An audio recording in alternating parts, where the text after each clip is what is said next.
Hello and welcome to New England Sports Today with myself, Samuel Reese, live from Lexington, Kentucky. Today is Thursday, July 26th, 2018. So we have a lot to talk about for all you New England sports fans, and we'll start off with the Red Sox. I'll tell you what we'll be discussing and talking about today to start the show off. So welcome to the Red Sox. Who would we be saying that to? I'll tell you later on. And also, Benintendi and Martinez hit back-to-back home runs, but the Boston at Baltimore game was postponed due to rain. Also, Mookie Betts hit a 3-run homer before the Boston at Baltimore game was postponed due to rain. So, as you've heard already, the Red Sox at Orioles game was postponed due to rain. So, we'll look forward to the next series and forget that game for now. And we'll talk about the expected starters for the Twins and Red Sox. Tonight at 7 p.m. Eastern Time, it will be Kyle Gibson, who's 4-7 with a 4.54 ERA, on the mound versus Brian Johnson, who's 1-3 with a 3.81 ERA. Also tomorrow at 7 p.m. Eastern Time, it's Lance Lynn, who's 7-8 with a 5.23 ERA, versus Chris Sale, who's 11-4 with a 2.13 ERA. On Saturday at 7 p.m. Eastern Time, it will be Jake Odorizzi, who's 4-6 with a 4.37 ERA, versus Rick Porcello, who's 12-4 with a 3.93 ERA. And the series closer on Sunday at 1 p.m. Eastern Time. It's still to be announced who will be on the mound for Minnesota. But for the Red Sox, it will be Nathan Eovaldi, who's 3-4 with a 4.26 ERA. He'll be making his debut for the Red Sox. So that's who we're welcoming to Boston. Also, Twins versus Red Sox coverage begins tonight at 6 p.m. Eastern Time. The Men's Warehouse Red Sox first pitch for Twins at Red Sox is tonight, 6 Eastern Time on NESN. Stream it live on the NESN Go app and on NESNGO.com. So as I mentioned, the Red Sox have acquired right-handed pitcher Nathan Eovaldi from the Rays in exchange for left-handed pitcher Jalen Beeks. We'll be discussing that trade. And also, welcome to Boston. This season with the Rays in 10 starts, Nathan Eovaldi, the pitcher, has a record of 3-4, an ERA of 4.26. He's pitched 57 innings, has 8 walks to 53 strikeouts, and a whip of .98. So impressive there. We'll talk about what those stats mean for the Red Sox.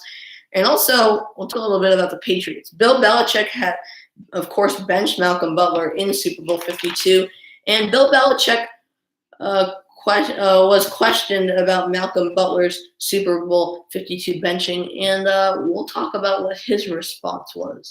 I bet you can already guess what it was. And also, today's trivia is, which slugger hit the most home runs in his first season with the Red Sox?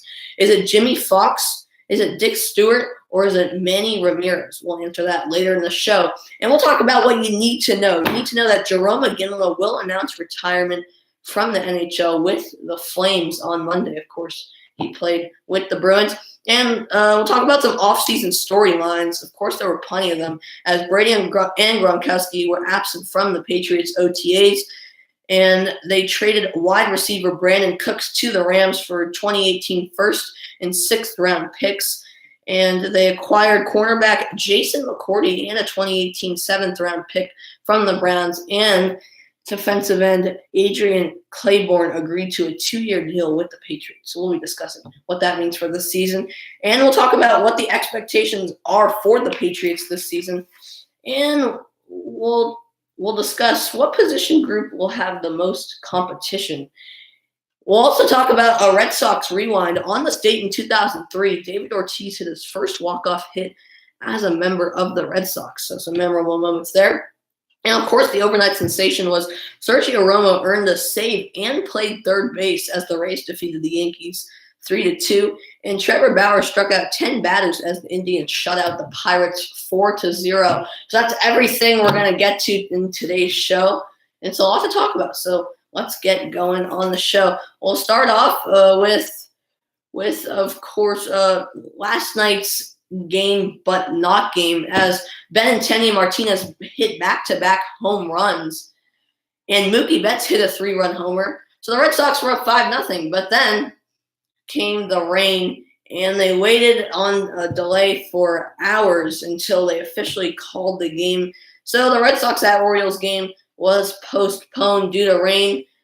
So they had a 5-0 lead in the top of the second, all to be washed away, and homers by Benintendi, Martinez, and Betts all don't count towards their home runs on the season. So disappointing for the Red Sox, as many would think they had the win even early as the second inning. They were up 5-0 in firm control, and all they needed to do was get to the fifth inning for it to be official, but only got to the second before downpours came in Baltimore.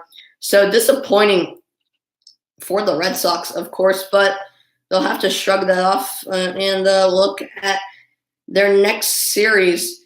And that next series will be a lot, but before we move on to that series, Alex Cora was upset, as many would imagine, with the way he said they shouldn't have even started the game if they were going to call it off in the second inning.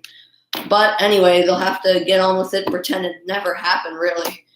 And yeah, so speaking of getting on with it, their next series is versus the Twins, and we'll talk a little bit about the expected starters. The series starts tonight, 7 p.m.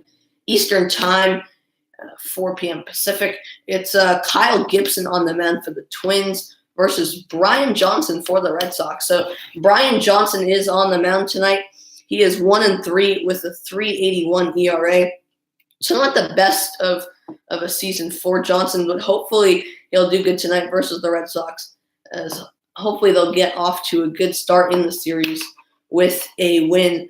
But Johnson definitely not a big name pitcher for the Red Sox, but as you can see with the 1-3 record and about a 4 ERA. But we'll see with the start tonight. I mean, it's just how the rotation fell with Johnson on the mound tonight. But the rest of the series is absolutely fabulous pitchers for the Red Sox.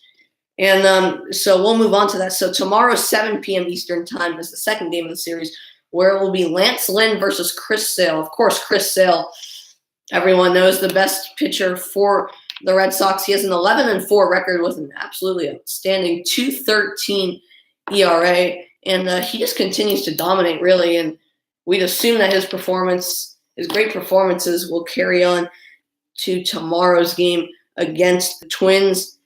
And he'll be taking on a not-so-good Lance Lynn with a 7-8 record, 5.23 ERA.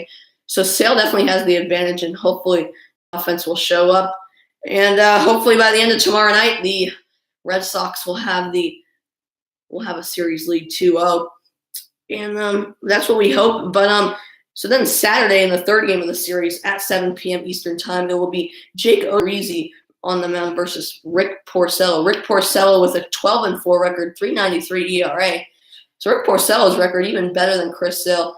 Not as good ERA, but still pretty good, around what Johnson's is. And so with Rick Porcello on the mound, Porcello and Sale, arguably the two best pitchers for the Red Sox. Maybe you could argue Price over Porcello, but very close. But Porcello putting up great numbers for the Red Sox, and hopefully his performance will continue Saturday night against the Twins. And that will be the third game of the series. And then the fourth will be Sunday at 1 p.m. Eastern Time, 10 a.m. Pacific, as it's Minnesota doesn't know who their pitcher will be in that game. But we do know that Nathan Eovaldi will be on the mound for the Red Sox. He has a 3-4 record with a 4.26 ERA.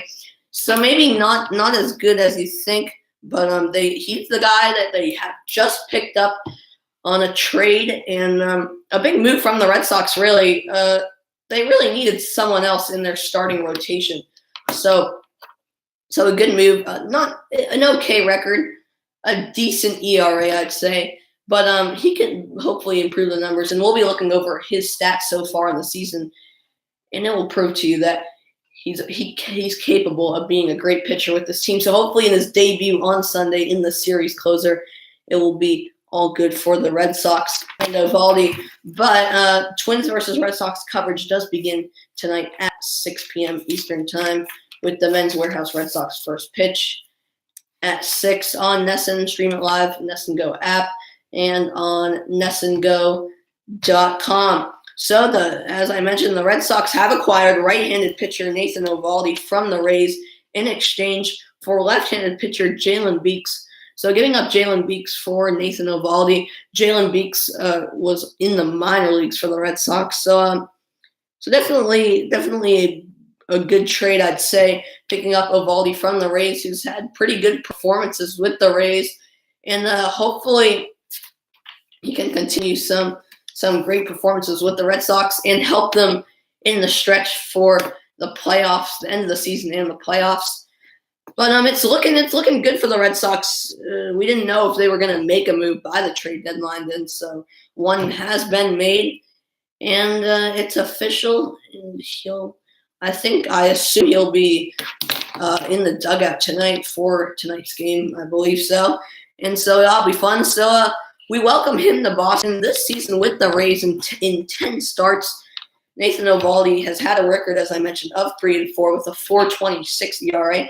He's pitched in 57 innings, but just 8 walks and 53 strikeouts and a whip of .98. One of the best, if not the best, I believe, in the AL. I don't think it's the best, but one of the best anyway. And a .98 whip, that's impressive. Definitely one of the top whips in the league. So he's had impressive performances, and he'll be a Red Sox member now.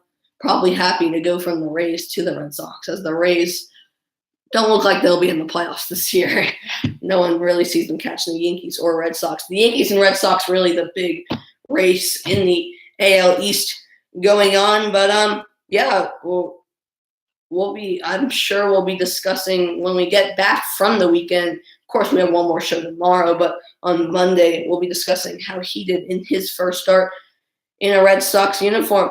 But also, Bill Belichick, of course, benched Malcolm Butler in Super Bowl 52, and people, as you might expect, have still been questioning him about that decision, as it may have cost them the Super Bowl. So Bill Belichick was questioned about Malcolm Butler's Super Bowl 52 benching, and as you can imagine, his response was very, very Bill Belichick-like, as he was basically saying he's focused on the season. It's 2018. It's the 2018 season. He's not going to talk about any other seasons, and it's this season. That's all he's going to talk about, and that was in the past.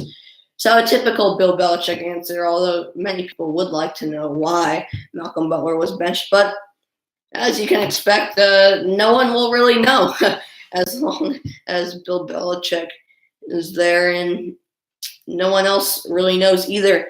And we'll answer today's trivia now, where we have about a pretty good amount of time left in the show. But we'll answer the trivia question right now. The question was, which slugger hit the most home runs in his first season with the Red Sox? So is it Jimmy Fox, Dick Stewart, or Manny Ramirez? The answer is Dick Stewart. He had 42 home runs in 1963. So could JD Martinez surpass that record for the Red Sox in their first season?